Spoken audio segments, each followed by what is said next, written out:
Hello to my second year students under specialized crime investigation and my third year students under special crime investigation. Dahil we are suffering from a health crisis. Nahit tayo ng COVID-19 pandemic. Na-suspend yung face-to-face setup natin. That's why mag-a-adapt tayo sa flexible learning. We are going to use online class, just like this one, para mapagpatuloy natin yung semester. Before we start our discussion, I just want to tell everyone na during this discussion, you need your handouts with you para masundan ninyo yung discussion natin ng mas maayos. Mas maganda kasi yung may naririnig kayo and at the same time may binabasa kayo, mas nagre-retain siya sa utak. And gusto ko talaga na hindi maging stagnant yung knowledge ninyo in this subject because this subject is a very interesting subject. So, without further ado, our next topic will be the virginity. Virginity, it is defined as the condition of a woman where the hymen of her vagina is still intact or unruptured. It is also a condition of a female who do not experience sexual act. Now, let's go back to the first sentence. Ang sabi dito, condition of a woman. Okay? Pag sinabi na, based dito, condition of a woman. Babae lang. That is why, ang lalaki hindi niya pwedeng i-claim na siya ay virgin. Because of this definition, condition of a woman is specifically stated dito na babae ang may kondisyon na ganito, virginity. Kung saan, yung hymen of her vagina or her genital organ is still intact or unruptured. Ibig sabihin, hindi pa nagagalaw, hindi pa napapasukan ng kahit or hindi pa napupunit yung kanyang hymen.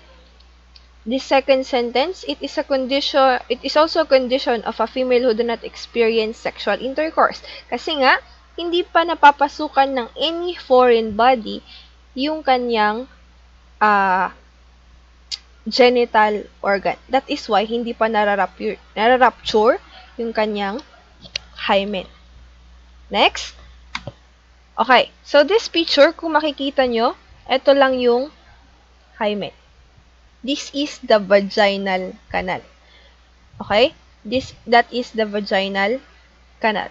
Kung nakikita nyo yung mga lines na yan, that is called the rugosities. Okay? Yung mga parang rough edges. This is the labia majora. Okay? The major lips. And the labia minora. Okay? Ito yun naman, this next picture will be the, picture of an imperforate hymen. Ibig sabihin, hindi pa siya na rarupture. Okay? Wala pa siyang, kung titignan nyo, wala pa siyang ni kahit anong punit. So, ang may ganitong hymen ay tinatawag nating, or yung condition ng ganito ay virginity. Condition of a woman na may ganitong hymen is called virginity. Okay, we have kinds of virginity. First, we have moral virginity. Pag sinabing moral virginity, okay, not knowing the nature of sexual life. Ibig sabihin, wala pa siyang wala ang alam niya lang maglaro, kumain, matulog, not having the experience of sexual relation. Kaya, ang best examples natin dito ay children below puberty whose sex organ and secondary sex characteristics are not yet developed. Kasi nga, wala pa silang alam kung anong gamit nun. Wala pa silang kamuwang-muwang. That is moral virginity. Okay?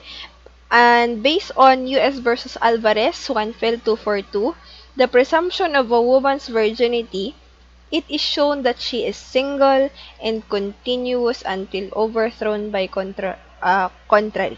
Okay, isa-isahin natin. Pag sinabi nating presumption, okay, believable. Okay? We are assuming na that woman is virgin because she is single and continues to be a single until overthrown. Until napatunayan na meron siyang past or meron siyang naging past sexual relation. Okay? Nagets nyo ba? The presumption of a woman's virginity is shown. Okay? Ina-assume natin na yung isang single na babae ay virgin until overthrown, until kinontra siya ng pagkakaroon ng past sexual relation ng babae.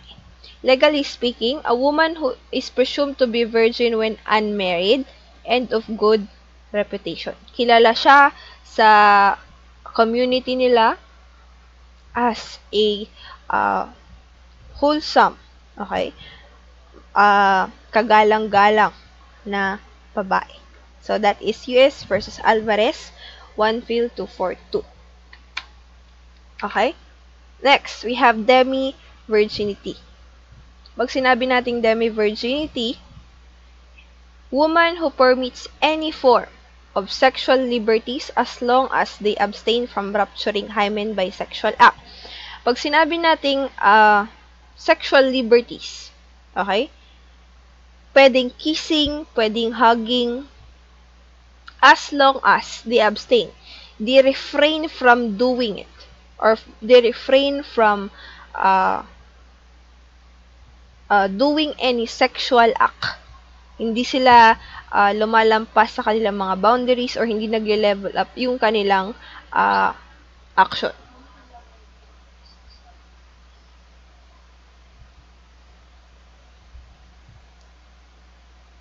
Okay.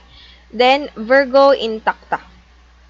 Literally, the term refers to a truly virgin woman. That is why, ang tawag natin sa babae na may ganitong na Virgo intacta ay virtuous woman. Bakit? There is no structural changes in her organ to infer previous sexual intercourse. Ibig sabihin, walang punit, walang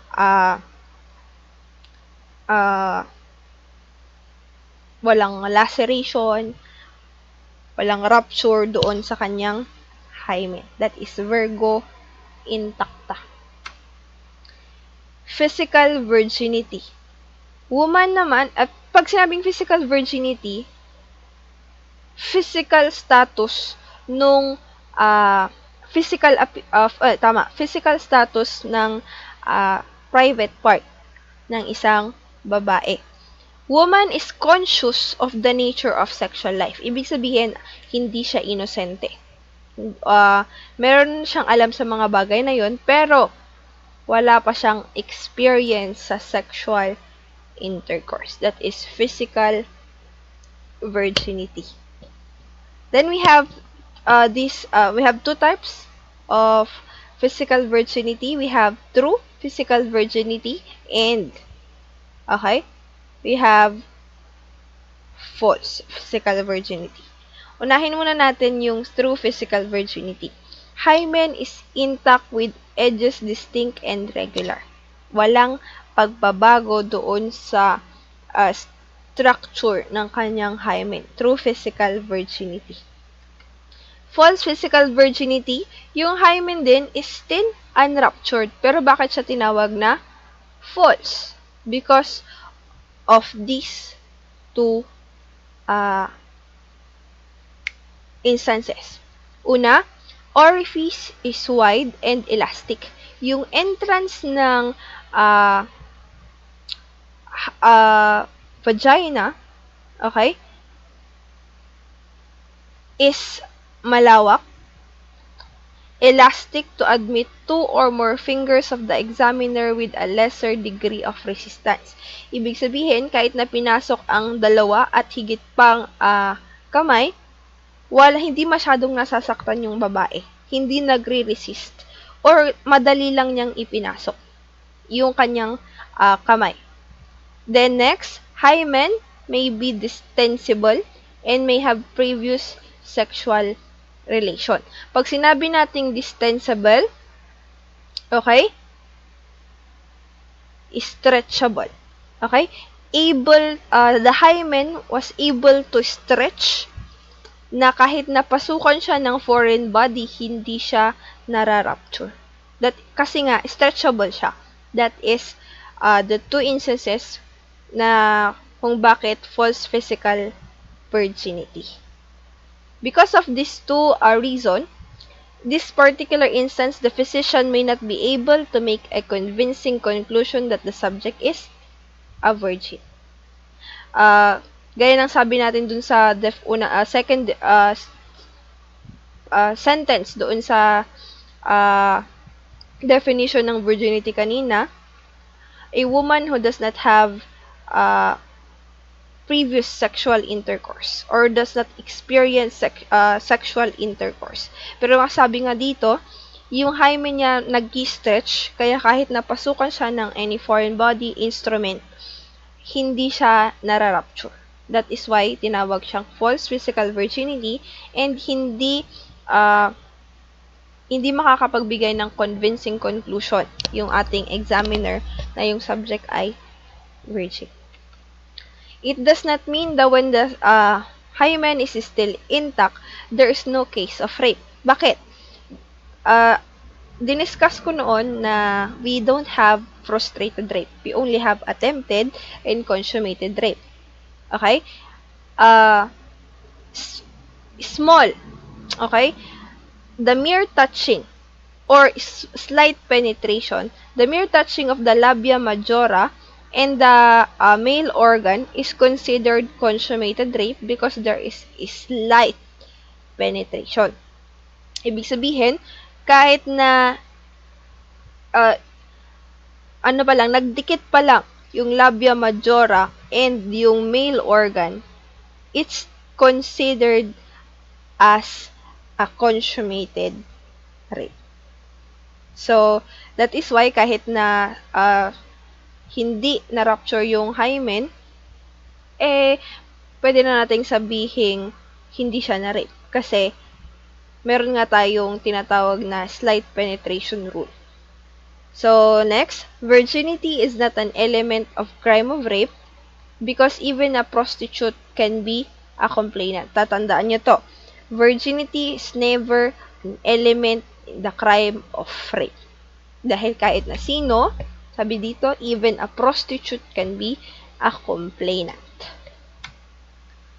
Virginity is not only lost through sexual intercourse, but by bicycle riding or other extraneous physical exertion on the part of the woman or the exertion of an object while in the act of masturbation.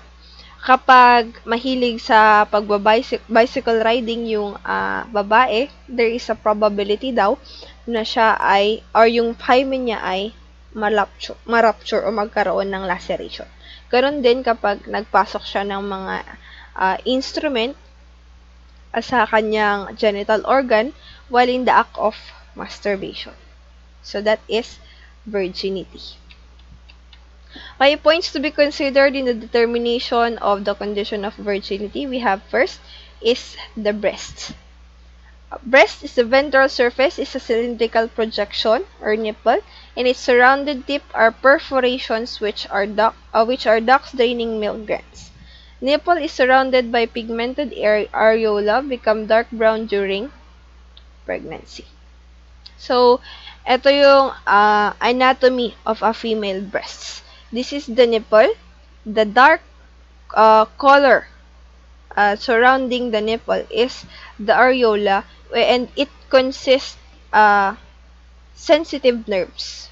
Okay, sensitive ang areola natin sa touch. Okay, that is the female breasts. We have types of breast according to shape. First, we have hemispherical. Pag sinabi nating hemispherical, okay, half circle or half of sphere. Ay, yun yung tatandaan niyo. Half of circle, half of sphere, yung kanyang shape. Conical naman, similar to cone. Ano ba yung cone? Ang tsura ng cone, syempre, it's a triangular shape. Outline consists of two converging lines. Ito yung lines. Pag sinabing converging, nag-meet or they meet at one point. And dito sa conical, yung lines na yun, nag-meet siya sa region of the nipple. Infantile or flat, no definite shape. Because it is only slightly elevated. Hindi siya masyadong nag-develop. Pendulous, skin is loose, making it capable of swinging at any direction. Pwede mong iswing sa back, sa gilid, ganyan. Pendulous. Parturient, breastfeeding mothers naman. Ang parturient, makikita lang siya sa mga nanay na nagpapadede ng kanilang mga anak. Okay, so this one, kung makikita ninyo, this is the nipple. Walang masyadong, slightly elevated lang siya, walang masyadong shape. That's why ang tawag natin dito is infantile or flat. This one, kung makikita ninyo, ano yung shape? Shape similar to cone. Triangular shape. It is conical. Ito naman, okay, half of a circle or half of a sphere, hemispherical. Itong last, okay, pendulous or pendulum. It loose yung skin. Masyado na siyang mababa.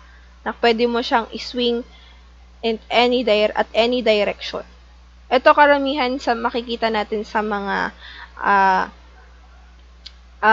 ating mga lola na syempre nagkaroon dahil sa katandaan nagiging loose yung kanilang skin kaya nagiging loose din yung kanilang breasts, bumababa. So that is the different types of breast according to shape. Next one, we have vaginal canal. Tight and whose rugosities are sharp and prominent. Insertion of a finger or an instrument may show a certain degree of resistance. Rugosities may be diminished by the insertion of foreign bodies, passage of clotted blood, or self-manipulation, or etc. Yung vaginal canal na tinatawag natin is this one. Okay, I'm sorry. Okay, this one. Ito yung mga rugosities. Kapag hindi pa siya masyadong napapasukan, yung rugosities niya, pwede siyang ganyan. Yan. Pwedeng ganyan. Babot dito yung rugosities niya. Yung sharp edges niya. Kasi hindi pa siya masyadong napapasukan ng instrument or foreign bodies. Labia majora and labia minora. Pinakita ko sa inyo kanina dun sa first picture. It is the condition of both the labia is not a reliable basis in determining virginity. Kasi nga hindi siya umabot doon sa part kung nasaan yung hymen. Fourchette and perineum, the V appearance, as the two labia minora unite posteriorly.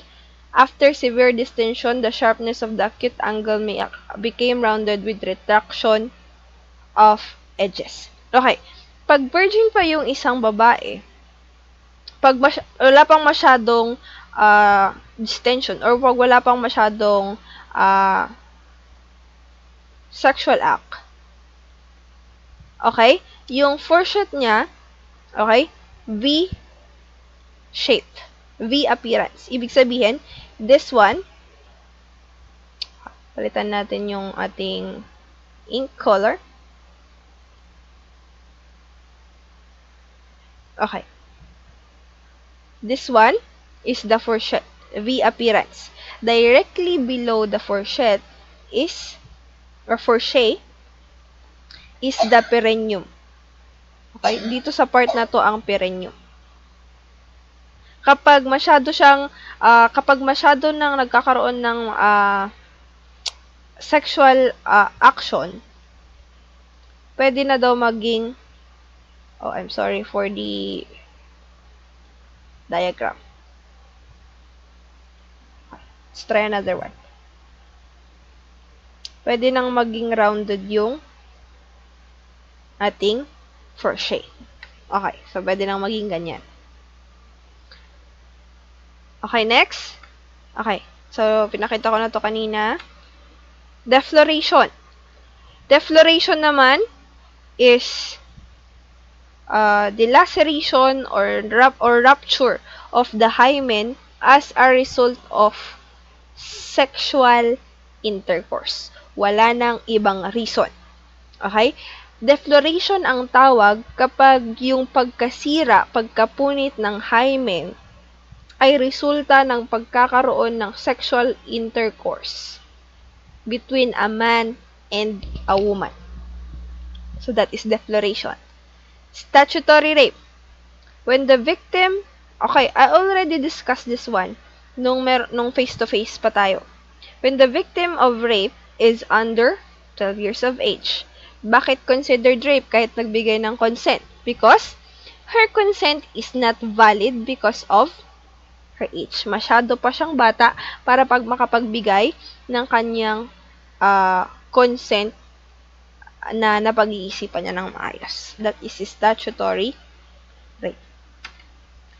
Medical examination of laceration of lacerated hymen. Degree of laceration. Kung ano yung extent ng laceration. First, incomplete laceration. It does not involve the whole width or height of the hymen, superficial or deep.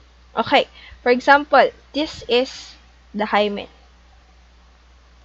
Okay, ang nangyari lang, sobrang konti lang niya.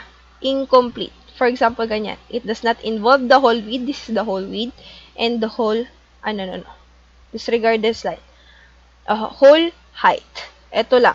Ganito lang siya kaliit. Basta hindi involve yung lapad at laki ng hymen. Superficial or deep.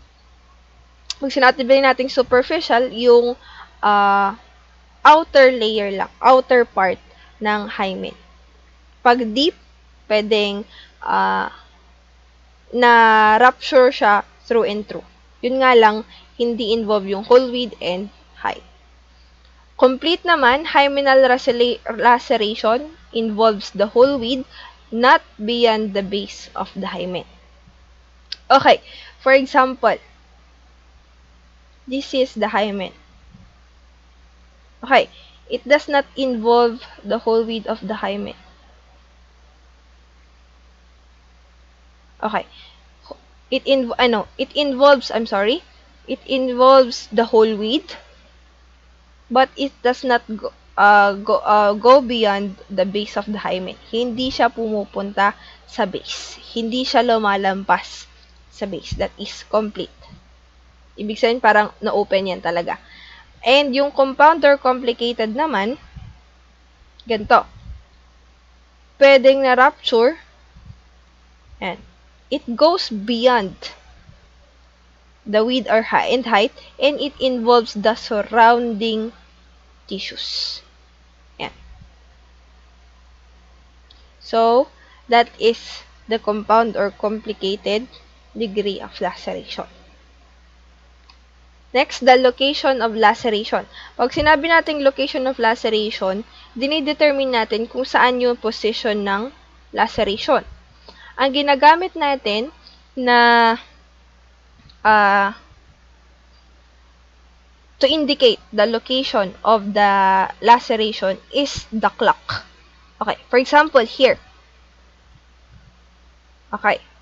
For example, complete laceration. Complete laceration tayo. Ngayon, nasaan daw yung location of laceration? 12 o'clock. Mag-refer kayo dun sa you use the clock as the reference for identifying the location of the laceration. So, here is 12 o'clock. Okay, for example, dito is 3 o'clock. 9 o'clock, and 6 o'clock. Yan. So, yan yung laceration. That is how you will locate the location of the laceration. Duration of laceration, kung gaano nakatagal yung laceration. Pag fresh, syempre, recent lang siya. Kaka-rupture niya lang. Healing, on the process of healing, 24 hours to 7 days. Recently healed naman, gumaling na, yun nga lang, kakagaling lang. 7 days to 3 months. Old healed naman, pag 3 months to years. Kasi, once na merong laceration, doon sa hymen, nag-i-scar lang siya, nagpipeklat siya. Hindi siya nawawala. That is why, malalaman nung examiner kung may previous ba siyang sexual intercourse or sexual act na ginawa or ginawa sa kanya. So, that is the duration of laceration. Complication of laceration or the healing time of hymenal laceration. Pag superficial, sabi ko, if it involves only the outer part or outer layer of the hymen, mag-heal siya within 2 to 3 days. Extensive tear naman, kapag deep yung tear and masyado siyang malaki, 7 to 10 days ang healing process. Complicated, if yung babae, nagkaroon siya, for example, complicated laceration, yung nangyari doon sa hymen niya, tapos hindi nagamot agad, or hindi binigyang pansin, nagkakaroon ng infection. Pag once na nagkaroon ng infection, syempre, mas matagal siyang mag-heal. That is complicated. Okay? Medical evidence to consider in sexual crimes. Evidence from the victim. First, alleged time and place of the commission of the crime. Alleged time. Syempre, para malaman natin kung gaano na katagal yung, or nagtutugma ba yung dito, nagtutugma ba siya doon sa duration of laceration. For example, if fresh bleeding, or for example, healing na lang siya. Healing yung duration of laceration. Pero nakalagay sa medical, doon sa binigay na information ng examiner, is nakita niya na yung laceration is, or yung alleged time na sinabi doon sa information, is ginawa lang siya mga 3 hours ago. So, hindi siya nagtutugma. That's why, kailangan natin malaman yung time kung kailan na-commit yung crime. Next, we have date, time, and place of examination. Again, time para malaman natin yung kung nagtutugma ba ulit yung information regarding dun sa duration of the laceration. Then date and place, siyempre, yung place dapat accredited hospital, yung pinagkandakan ng examination, para yung credibility ng information ng ibibigay ng examiner is pwedeng admissible siya sa korte. Condition of clothing, if punit-punit ba yung damit ng victim, if madumi, if malinis, ayan. Or, yes. Next, physical and mental condition. Pag sinabi nating physical, yung kanyang appearance, meron ba siyang mga sugat, meron ba siyang mga pasa. Ayan. Mental condition, yung pag-iisip na trauma ba siya, or na-depress ba siya, ganyan. So, that is mental condition. Gait. Pag sinabi natin gait, okay, ito yung way ng paglalakad ng isang tao. Okay, kailangan nating makita yon, yung gait. Kasi, pag, for example, fresh pa lang yung laceration, masakit yung private part kasi syempre fresh pa nga siya. That's why mahihirapang maglakad yung ating victim. That's why kailangan nating i-take note yun. Facial expression, if natutulala, if galit, if malungkot, ganyan, and etc. Examination of body signs of violence. Okay, parang dito nga kanina, physical, if may pasa, may sugat, and others. Last is examination of genitalia.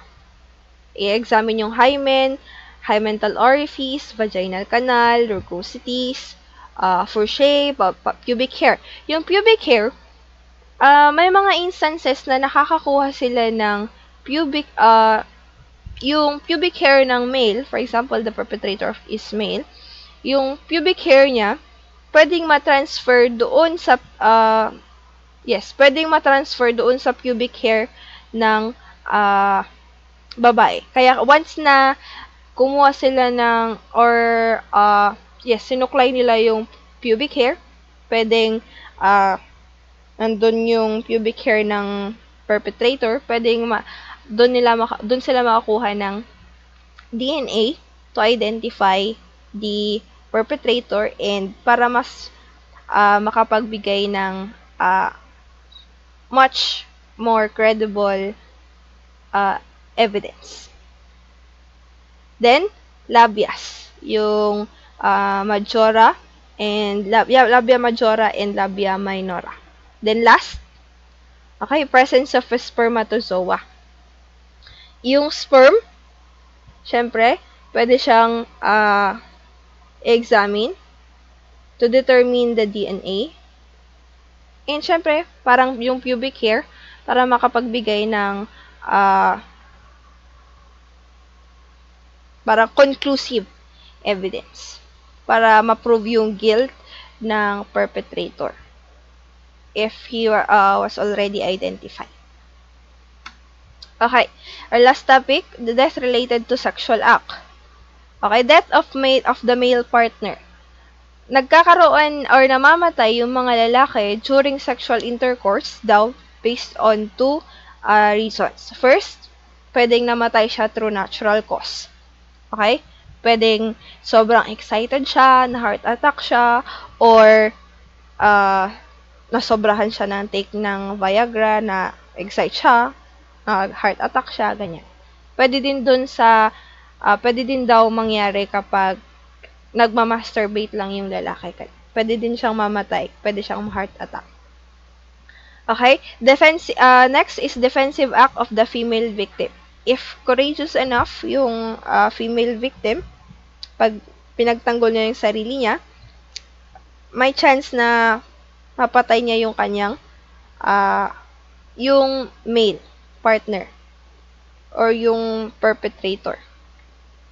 Okay? The next, death of the female partner. First is the accidental suffocation due to confined space. Pag nagkaroon sila ng sexual intercourse in a confined space, masikip, walang masyadong ventilation, syempre, walang papasok na hangin, okay, pwede siyang masuffocate. Next, oral sex or fellatio causing asphyxia. Pag kasi oral sex or fellatio, yung airway is nabablock, kaya hindi pumapasok yung oxygen. That's why nagkakaroon ng asphyxia. That will lead to the death of the female partner. Next, shock as a result of extreme physical and mental trauma. Para dito yung hemorrhage. Okay. Pag masyado siyang sinaktan, pag sobra yung force na ginamit sa kanya, ganyan. Pwede siyang mamatay. Next, we have sadists. Diniscuss natin to noon. Sana naaalala nyo pa. Ang isang sadist, sexually aroused siya kapag nasasaktan yung kanyang partner or yung kanyang victim. Mas doon siya na-aroused. Okay? Kaya pwedeng ma-torture niya yung kanyang victim o yung kanyang partner hanggang siya ay mamatay. Okay? Next, deliberately done by the male to conceal, itago. Deliberately, siya ibig sabihin, pinagplanuhan niya or binalak niyang patayin yung female partner ng lalaki para itago niya yung crime na kinumit niya. Para syempre wala nang witness, walang magsusumbong, ganyan. Lalo pag walang nakakita maliban sa kanilang dalawa. And last, infection. Parang dun sa complicated, kapag hindi tawag nito, kapag hindi na-address yung mga sugat doon sa vaginal area ng babae, pwedeng mag-lead to infection. Pwedeng umakyat yung infection doon sa kanyang utak. And then, it will cause death. So, that are the instances na pwedeng mamatay ang female partner. Last, death of both partner. Ibig sabihin yung babae at lalaki. First is the presence of carbon monoxide and asphyxiant gas during sexual intercourse. For example, may